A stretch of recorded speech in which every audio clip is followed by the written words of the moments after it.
cooking in your kitchen today? I'm Joanna Tzouvelis, and you're watching Kitchen to Kitchen, where people in the Belmont community share their recipes with us in their own kitchens.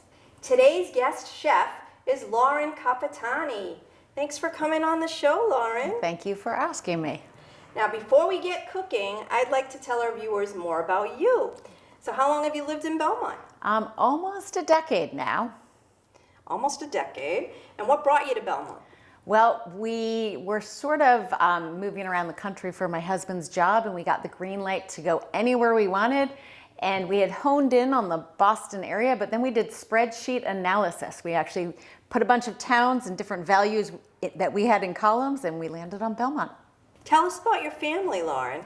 Well, I have a husband who works sometimes in Santa Fe and sometimes in our basement, and 3 daughters and a dog.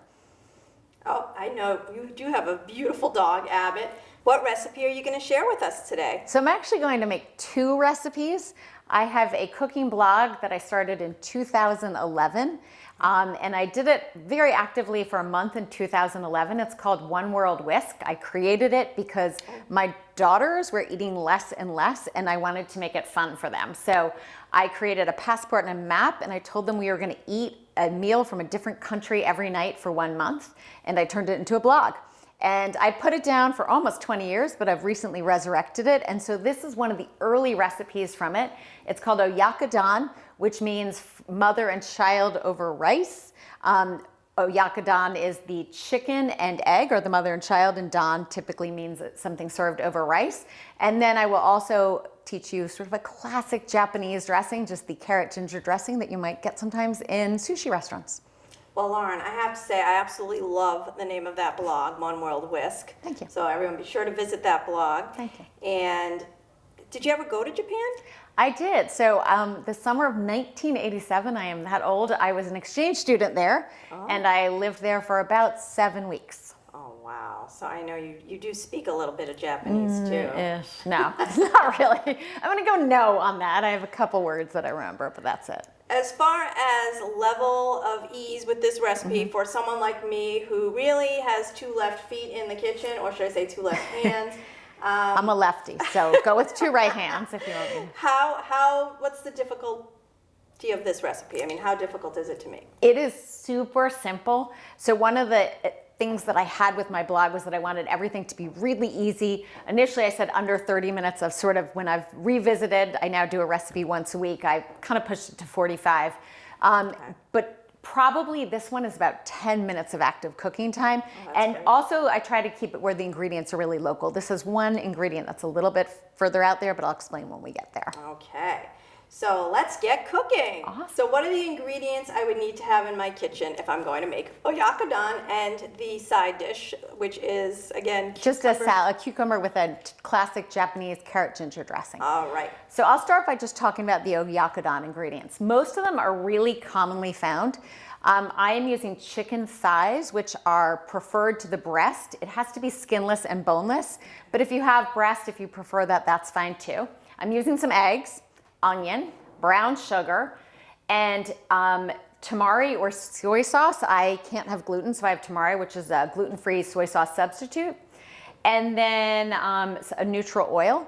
And the only ingredient that's a little bit harder to find is something called handashi, and this is a Japanese sort of fish stock powder, and they don't sell it at Star. Everything else you can find at Star, but they do sell it at Marucci, which is on Mass Ave in Arlington, and you can also get it on Amazon. And this lasts in the refrigerator for a couple of years, so it's really easy to order it once from Amazon. It'll arrive 2 days later for like $1.50, and you can just keep it in your fridge. That sounds great, Lauren. What's the first step to make oyakodon? So the first step is you need a large covered skillet. If you have nonstick, great. If not, you're just going to use the oil then. And so I'm going to just get this going. And you're going to put about a tablespoon of oil in to heat up while you cut your onions. Now, I'm a super fast onion chopper, so I did half already, but I'll show you how I do the other half. So basically what I usually do with onions is I cut them down the middle so the root stays intact. That's the furry part. And then I usually cut off the little nub right here. And then you peel off the outer layer so you don't have the skin. And then it's all held together by the roots, which makes it much easier to cut. So what I'm gonna do is I am just going to make sure I have my fingers out of the way, and I'm going to slice down the onion very quickly. Oop, I have a very loud cutting board, I have to say. I like it though, it's a nice clean one. Okay, and once I have my onion fully chopped, I'm going to put it in the oil. You can hear it sizzling, sort of at medium heat. My burner runs a little hot, so I lower it.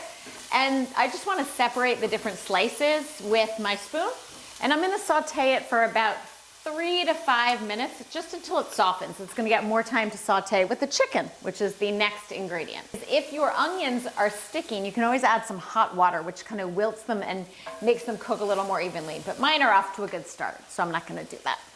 Next thing we're gonna add is chicken. As I pointed out before, I'm using boneless, skinless chicken thigh. Most of these into bite-sized pieces. This is sort of a soup or a stew, and you're not gonna use a knife, so you want them to be bite-sized. And I left one last one for you to do. It is 4 chicken thighs, and I did 3. Wait a minute. You're asking me to cut chicken thigh? All right. You can wash your hand after I give you a little knife. So you're gonna cut it just into bite-sized pieces. There's a whole one I left there for you on the right. Does it matter how I do this? No. Like, should I do it this way? Okay. You can cut it into little strips and then Little other way. strips like this way? Yeah, and then cut it into pieces from that. That usually works the best. And I will try not to cut off my finger for our viewers at home. I did the strips. Now I'm going to do the little bites. Yep. There you go. And you can keep the fat on there. Yep, totally fine. Probably makes it taste better, huh? Yep. Do I look like a pro? You do look like a pro. You're looking good. Excellent. You're looking great. By the time I'm done cutting the chicken, the onions have softened enough, and I'm just gonna take them and add them right into the skillet and kind of stir them around while I make the sauce. I am starting with 1.5 cups of hot water. It can just be hot tap water, or it can be whatever you would like. And I am going to add to that 1.5 teaspoons of this handashi powder that I talked about before.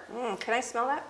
Yes, it's got what they call umami, which is like the newest flavor. It used to not be a flavor when we were kids. This clears your sinuses.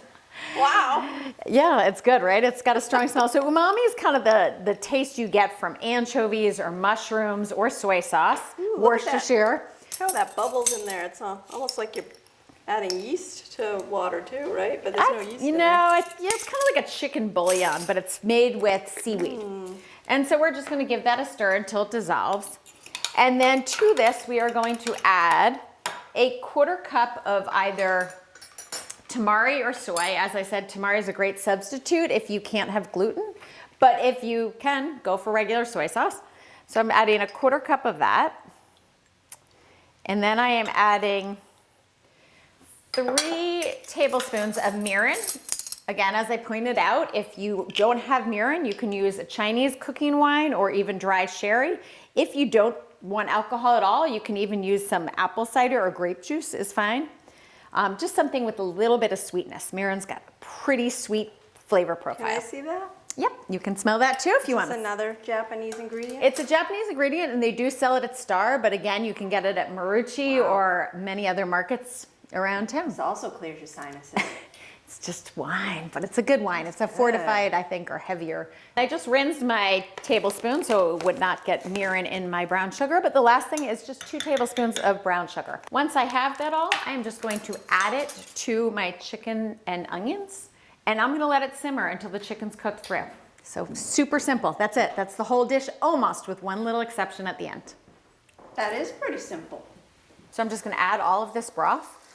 And I am going to turn this up, make sure I get all the good brown sugar out of here.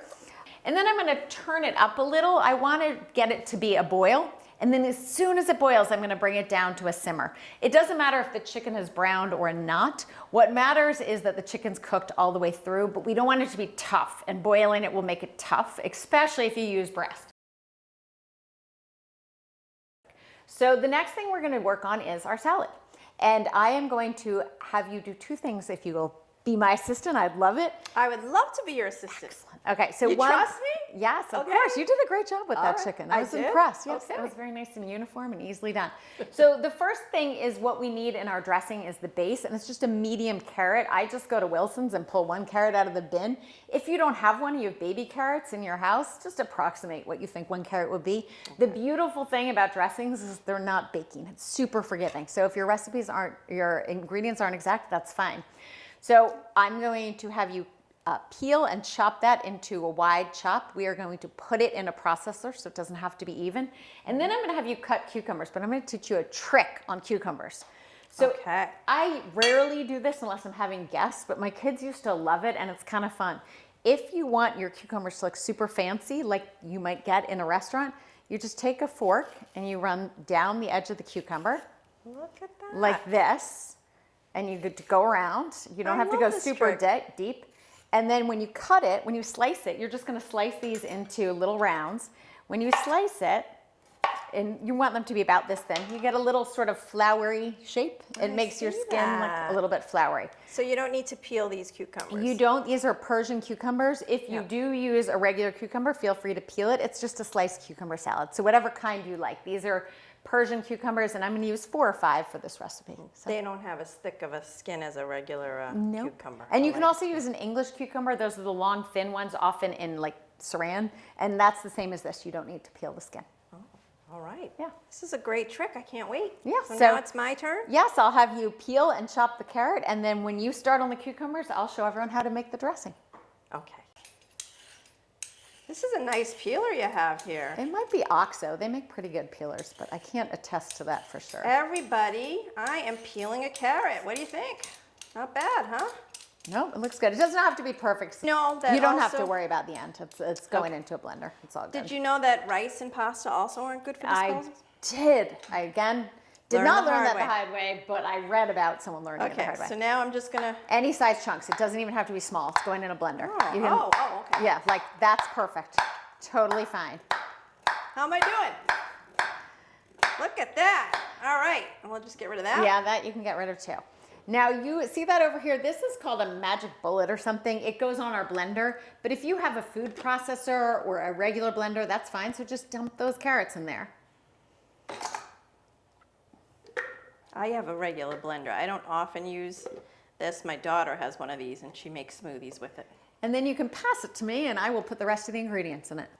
Oh, I'm so excited. So here's the one I made into a flour for you. So I'm going to take the cucumber and I'm going to... Gently. It doesn't have to be super hard. Towards me, right? Yeah, just towards you. Just don't poke yourself. This is very satisfying. And you don't have to do that. It's just to make it a little extra fancy if you want, like but no worries. that. And then So usually when I serve these, I throw away the ends. So you can just cut them into slices, and I have a platter right to your right that you can lay them out on. We're just going to put the dressing on when we are through. So you can just sort of lay them onto a nice layer. Like that? Mm-hmm. Lay them flat, maybe. Lay them flat? Yeah, so that they all get good dressing right on them. Right? That way they hug the dressing. Yeah, just like that. However you want to arrange them is fine. Okay, so now this is a carrot ginger dressing, and I like to freeze my ginger to grate it. I usually use a microplane, which is one of these, but this is something I got for like a Secret Santa gift. It's like $5. And the reason I like it frozen is because it grates super simply, but this is actually makes it go a little faster than using the microplane because it has like things going all different directions, and it also captures the ginger in here, so it makes it nice and easy to measure.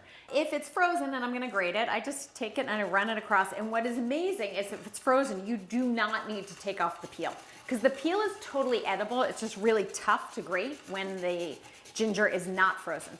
So I literally will go buy like a pack of ginger at Wilson's, and I will just leave it in my freezer, and it will last so long that way, and it grates super simply. I don't know if you can see this, but it kind of makes, let me do this. It kind of makes like this little snow, like ginger snow in the bottom. So it makes it nice and fast to grate. And I need 2 teaspoons in my dressing. And so this is 1, and again, it's a dressing, so it doesn't have to be exact. It's okay to eat the skin? It's totally fine. And when it's grated, you won't even taste it in there. So what do we do next? Okay, so we're gonna finish our dressing. It's really simple. So we have the carrots in here and the ginger. It's 1 medium carrot, or the equivalent in baby carrots, however you wanna do it. 2 teaspoons fresh ginger. And if you don't wanna spend time doing the fresh ginger, they also sell little frozen cubes in the freezer section at Star, at Trader Joe's, and you can just pop them out and microwave them. So each one's equivalent to, you probably need like 3 in this dressing maybe. So the next thing we're gonna do is we're gonna add our liquid. And I really hate measuring honey, but I need to do it for this. So I am going to use 1 tablespoon of honey. This is just a regular honey bear. Any kind of honey will do.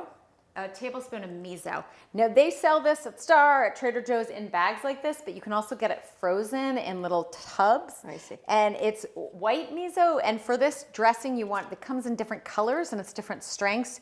You want to use white or yellow. They're a little bit milder. It's another unusual. Yeah, it's kind of, and if you don't have it, it's fine. The dressing's good without it. We've tried it both ways, but this has, again, a little bit more of that umami flavoring that I was talking about.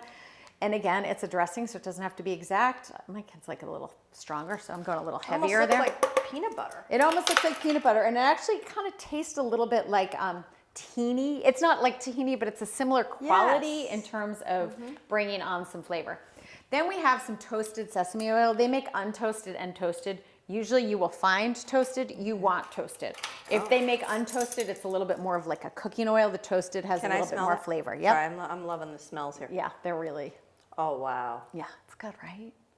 This is really nice. And it just, you open it up and it smells like Asian cooking. Like you just know you're getting some Asian cooking. Again, it's a dressing, so I'm doing it right over here. If I get a little extra in, it's not a problem. I'm gonna actually add a little extra. Now I have 3 ingredients that I'm adding 1/4 cup of each in. One is, again, a neutral oil. Usually when I make dressings, I use olive oil, but for the Asian flavors, it's nicer to have a neutral, which would be like a canola or an avocado oil, something that doesn't have as much flavor. How much did you put in there? there? 1/4 cup. So I have 1/4 cup of 3 different ingredients. Okay. There's that. There is rice wine vinegar. Again, if you don't have it, just go with the white wine vinegar. Don't stress about anything. If you have the general flavor profile, it is good. So there's some white wine vinegar. And then the last, again, is tamari or soy sauce. So I might be almost out of tamari. I bought a second bottle in case I don't make the 1/4 cup. Oh, but I made it. And a 1/4 cup of tamari. Okay. And that is all that goes in the dressing. And then I'm going to puree or blend it until it's smooth.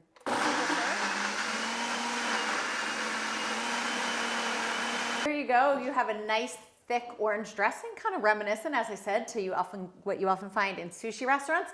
And we are just going to pour it over the cucumbers, but you could use this for any vegetables that you like. It's really good on iceberg lettuce even, or carrots, tomatoes. It's quite exceptional on kind of any vegetable. You don't need all of it, and I'm just gonna kind of drizzle it lightly over. And when you scoop it up, if some cucumbers are missed, that's fine. When you scoop it up, they'll get a little touch of it. So just kind of like that. That looks delicious. And you can save the extras for another day, another salad.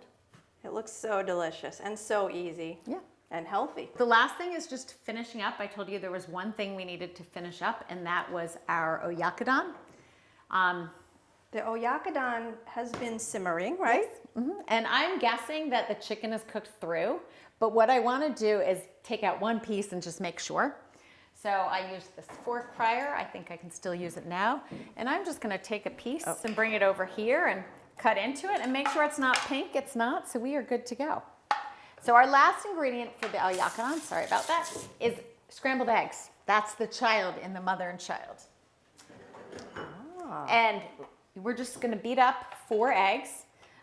These are just regular large eggs, but if you have extra large, maybe just use 3. And we're just going to pop them in here. Now, there's a trick with eggs. If you get shell in eggs, there's 2 ways to get it out. One is to wet your fingers.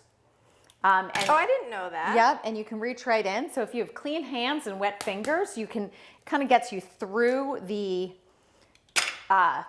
whites, and it will allow you to grab the shell. The other is that the shell itself becomes like a little bit of a magnet to other shells. So if you get a little piece in, you can take an edge that doesn't have a lot of pieces hanging off of it and just dip it in. I've actually done that. And then it makes it like a magnet. So what we are going to do is we are just going to beat these up. It doesn't have to be perfectly. I'm gonna just put them in a little bowl. If you want to be fancy or have it a little more flavorful, you can add a little tamari to it. Since I have a tiny bit left, or soy sauce, I'll just pop that in, a little extra flavor. But you don't need to do that. I usually don't. I just wanted to finish that bottle. But I do, when I cook Asian, I often put sesame oil or tamari in my eggs. And then I am going to pour this in, just like that. And then I am going to turn it super low, as low as I can go, and put the lid on. Now actually it's time to eat. And what I did is, before everybody started cooking, is I prepared some rice. You're just gonna use jasmine rice or any sort of short grain or Asian rice you like. We happen to love jasmine in our house. And I just cook it in our Instant Pot, but if you have a rice cooker or however you typically cook rice at home, or if you're running late, just pick up a thing of rice at Chinese takeout or Asian takeout, and then you can make the rest of it, because that is one of the longer ingredients to cook in this whole meal. Oh, and so if you're, you just want to do it quickly, you can get this all on the table in like 10 minutes, 15 minutes, and this, sometimes takes 20, 30. So I have some rice here, and how I'm going to serve it is I'm just going to take some rice and I'm going to put it in a bowl. Abbott's here to look. I don't know if anyone can see or hear him, but my dog's walking by. And the beautiful thing about marble is actually it is heat resistant. Granite and quartz not so much, but marble is. That's great. We still sometimes use trivets, but here is our chicken and rice dish. And so I'm just going to use the same spoon and scoop it right up. Ooh, that's fun. Then I have a spice that we like on top. It's called togarashi, and I'll hold it up right now. And this is not so traditional, but it is a good Japanese spice if you like a little kick or a little heat. So my girls usually put this togarashi on the top. Again, you can kind of get it at most supermarkets these days, but if not, they have it at Marucci. And a lot of the stuff, actually, they also have at World Market. I feel like I'm doing ads for different places, but they have a lot of the stuff that we're using there. Before we dig in, my Japanese accent is terrible, but I remember from my summer living there how we said have a good meal. And so I'll say it, and it'll be probably wrong, but before we eat, we say itadakimasu. Itadakimasu, kind of like that. Itadakimasu. Yeah, you hold out the mas a little. There you go, itadakimasu. But I'm doing it wrong, so don't listen to me. Such a beautiful language. It is. Beautiful culture. And the food is so beautiful. You'll see. Itadakimasu. You've been watching Kitchen to Kitchen. Today's guest chef was Lauren Capitani, and she taught us how to make a Japanese dish called Oyakodon with a side dish of cucumbers and a carrot dressing, and it was delicious. If you'd like to be a guest chef on a future episode of Kitchen to Kitchen, email me your recipe, joanna@belmontmedia.org.